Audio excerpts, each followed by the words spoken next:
আসসালামু আলাইকুম। সিঙ্গাপুরে আপনি যত ধরনের ট্রেনিং করেছেন, ওই ট্রেনিং রেকর্ডটা আপনি কিভাবে দেখবেন? আজকের ভিডিওতে আমি ওই প্রসেসটা আপনাকে দেখিয়ে দেবো। সো আমরা এখান থেকে সরাসরি যেকোনো একটা ব্রাউজারে যাব, দেন ব্রাউজারে গিয়ে আমরা এখান থেকে লিখব সিঙ্গাপুর ট্রেনিং রেকর্ড। এটা লিখে আমরা যখন সার্চ করব, আমাদের সামনে বেশ কিছু ওয়েবসাইট আসবে। দেন এখান থেকে আমরা দেখতে পাচ্ছি ministry of manpower ২ number যে ওয়েবসাইটটা, check a worker training record Singapore, আমরা এটাতে ক্লিক করব।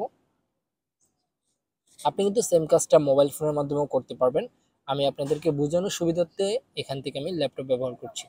সো আমরা এইটাতে ক্লিক করার পরে ঠিক সেম ইন্টারফেসটা আপনি মোবাইলেও পেয়ে যাবেন। দেন এখান থেকে একটু খেয়াল করলে দেখবেন এখানে একটা লেখা আছে check check a worker and training record. So এই যে অপশনটা, অন্য কোথাও কিন্তু ক্লিক করবেন না, সরাসরি এই জায়গাটাতে ক্লিক করবেন। সেম মোবাইলেও আপনি এটা পেয়ে যাবেন। জাস্ট এটাতে একটা সিম্পলি ক্লিক করে দিবেন। ওকে, ক্লিক করার পর আমরা আবারও এখানে ক্লিক করব চেক ওয়ার্কার ট্রেনিং রেকর্ড। ওকে, সো যখন আমরা চেক ওয়ার্কার ট্রেনিং রেকর্ডে ক্লিক করব, দেন আমাদের সামনে ঠিক এরকম একটা ইন্টারফেস আসবে। ঠিক এরকম একটা বক্স আসবে। এখান থেকে আমরা আইডেন্টিফিকেশনে ক্লিক করব। দেন এখান থেকে আমাদের পিন নাম্বার সিলেক্ট করে দেব। দেন আমরা আমাদের পিন নাম্বারটা এখানে বসিয়ে দিব। পিন নাম্বারটা বসানো হয়ে গেলে আমরা এখান থেকে সার্চ অপশনটিতে ক্লিক করব।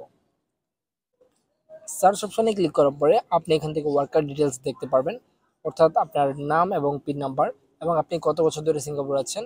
তাছাড়া আপনি এখান থেকে নিচে একটা স্টেটমেন্ট দেখতে পারবেন, হিস্টোরি দেখতে পারবেন, ট্রেনিং হিস্টোরি, যেখানে আপনি কোন কোন সেন্টার থেকে কি কি ট্রেনিং করেছেন সব কিছুর একটা এখানে লিস্ট পেয়ে যাবেন, এবং ডেট টাইম সব কিছু এখানে কমপ্লিটলি দেওয়া থাকবে।